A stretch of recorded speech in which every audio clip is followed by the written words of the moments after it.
Évangile de Jésus-Christ selon saint Marc, chapitre 5, versets 21 à 43.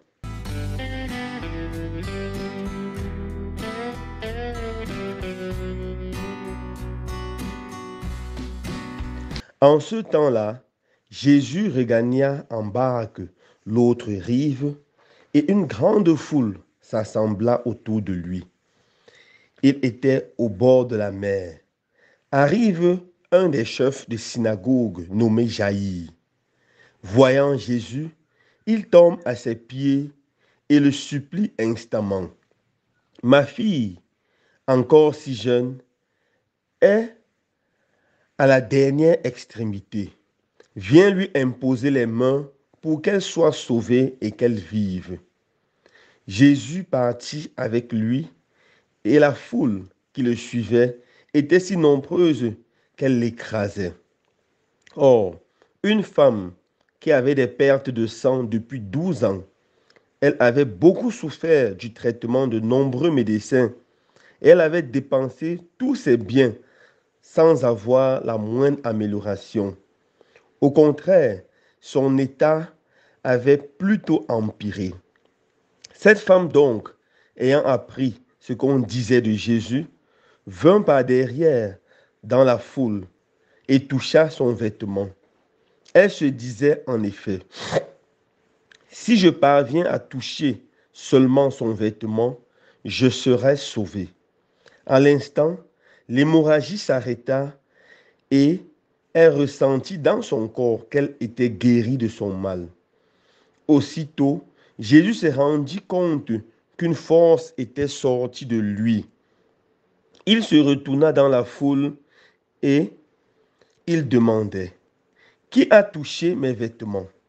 Ses disciples lui répondirent, tu vois bien que la foule t'écrase et tu demandes, qui m'a touché? Mais lui regardait tout autour pour voir celle qui avait fait cela. Alors la femme, saisie de crainte et toute tremblante, sachant ce qui lui était arrivé, vint se jeter à ses pieds et lui dit toute la vérité. Jésus lui dit alors, ma fille, ta foi t'a sauvée. Va en paix et sois guérie de ton mal. Comme elle parlait encore, des gens arrivent de la maison de Jaïr, le chef de la synagogue, pour dire à celui-ci, ta fille vient de mourir. À quoi bon déranger encore le maître? Jésus, supprenant ces mots, dit au chef de la synagogue, ne crains pas, crois seulement. Il ne laissa personne l'accompagner, sauf Pierre, Jacques et Jean, le frère de Jacques. Il arrive à la maison du chef de la synagogue. Jésus voit l'agitation et des gens qui pleurent et poussent de grands cris. Il entre et leur dit, pourquoi cette agitation et ces pleurs? L'enfant n'est pas mort, elle dort. Mais on se moquait de lui. Alors, il met tout le monde dehors, prend avec lui le père et la mère de l'enfant et ceux qui étaient avec lui. Puis, il pénètre là où reposait l'enfant. Il saisit la main de l'enfant et lui dit, Talita koum, ce qui signifie, jeune fille, je te le dis, lève-toi. Aussitôt, la jeune fille se leva et se mit à marcher. Elle avait en effet 12 ans. Il fut frappé d'une grande stupeur et Jésus leur ordonna fermement de ne le faire savoir à personne. Puis il leur dit de la faire manger. Acclamons la parole de Dieu. Louange à toi, Seigneur Jésus.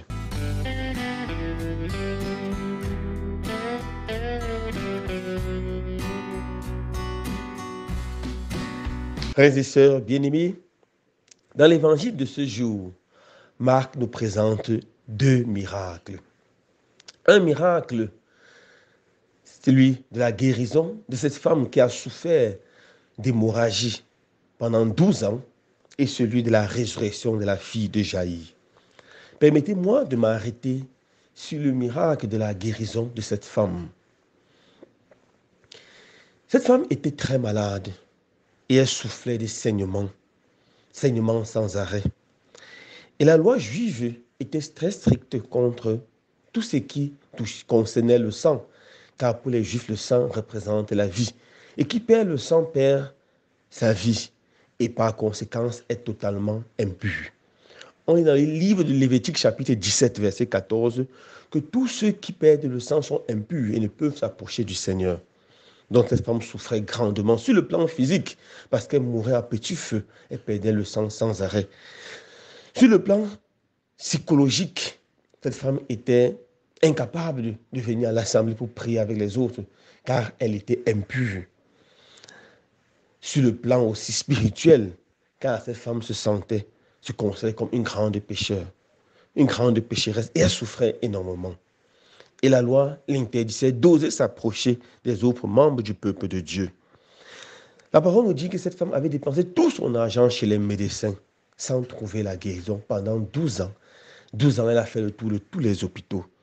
Je suis sûr et certain que si cette femme vivait au Cameroun actuellement, on devait dire, après avoir fait tous les hôpitaux, elle a fait aussi le tour de tous les marabouts, tous les charlatans. Elle est même allée chez les pygmées et elle déclarait sa maladie. Finalement, elle s'est résignée, c'est ma croix, c'est mon mal, je vais souffrir avec ça. Mais un jour, elle entend parler de Jésus, un homme extraordinaire, qui prêche un évangile de bonté, d'amour, qui enseigne l'amour à tout moment, qui enseigne le pardon. Et plus encore, cet homme extraordinaire qui prêche l'amour fait le bien. Il guérit toutes les maladies, chasse les démons et même va jusqu'à ressusciter les morts. Et l'espoir commence à naître dans son cœur. Elle commence à se dire en elle, si je réussis un jour à voir ce Jésus, ou mieux encore, à le toucher, ou à me laisser toucher par lui, je serai guéri. Mais comment faire pour le visiter? Comment faire pour le voir? Comment faire pour le rencontrer? Et un jour, elle entend parler de Jésus et on lui dit que Jésus est dans son village. Jésus est venu chez elle. Elle est folle de joie et elle court à la rencontre de Jésus. Mais malheureusement, une grande foule est tout autour de Jésus. Et la grande foule écrase Jésus. Pas moyen de s'approcher de Jésus. Pas moyen d'aller voir Jésus pour lui demander une guérison.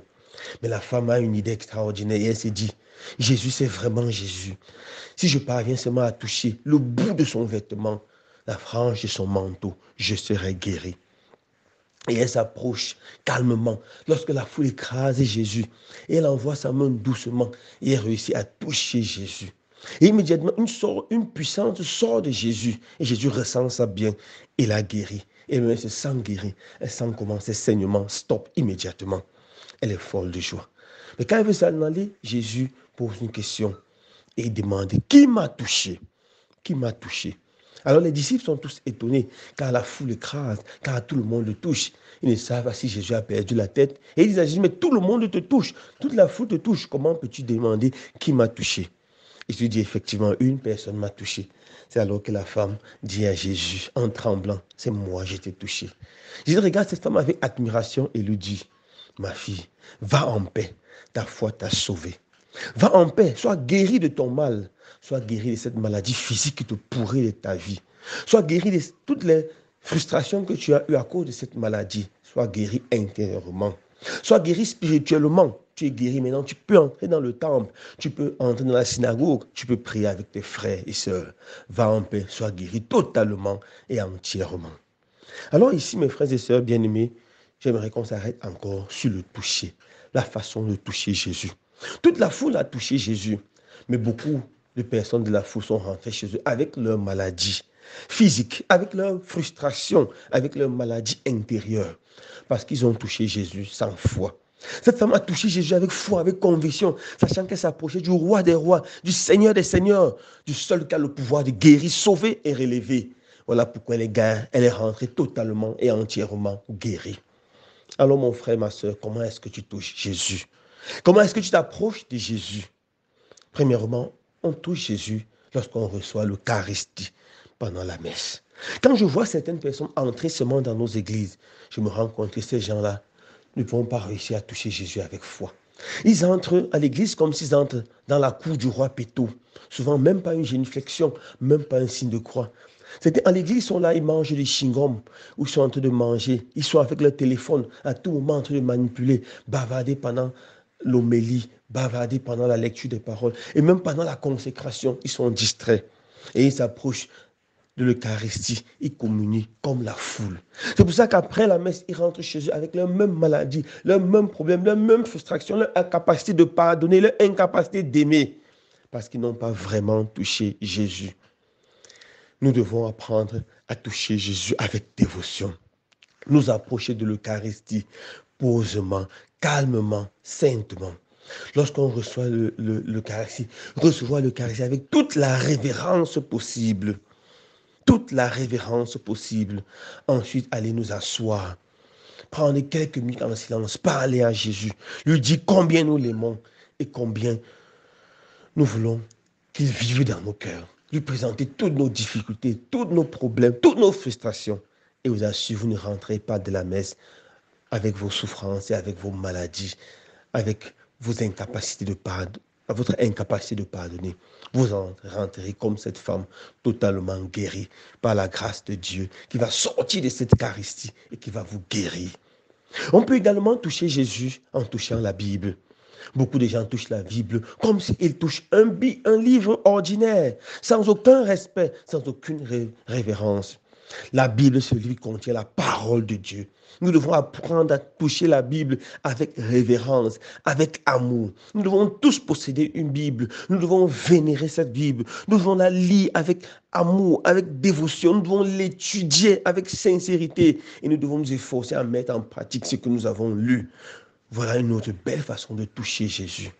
Nous ne touchons plus la Bible de façon... Nous ne touchons plus la Bible avec négligence. Et la troisième et belle façon de toucher Jésus, c'est dans le pauvre, c'est dans le faible, c'est dans le malade, c'est dans l'orphelin, c'est dans la veuve, c'est dans celui qui souffre. Oui, mon frère, oui, ma soeur, Jésus peut être rencontré dans le pauvre. Et Mère Teresa, mieux que quiconque, a réussi à toucher Jésus dans le pauvre. Cette femme aimait Jésus à la folie. Et sa vocation naît justement du fait qu'elle rencontre un jour quelqu'un qui était pauvre, qui était mourant dans une poubelle. Et je lui dis dans son cœur, j'ai soif. J'ai soif que tu viennes en aide à ces faibles, à ces pauvres, à ces malades. Elle a commencé à les aider. Demandons au Seigneur de donner la grâce de pouvoir effectivement le toucher.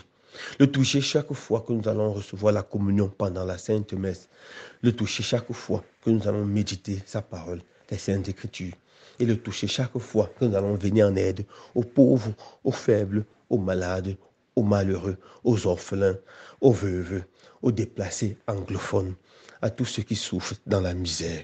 Loué soit Jésus-Christ.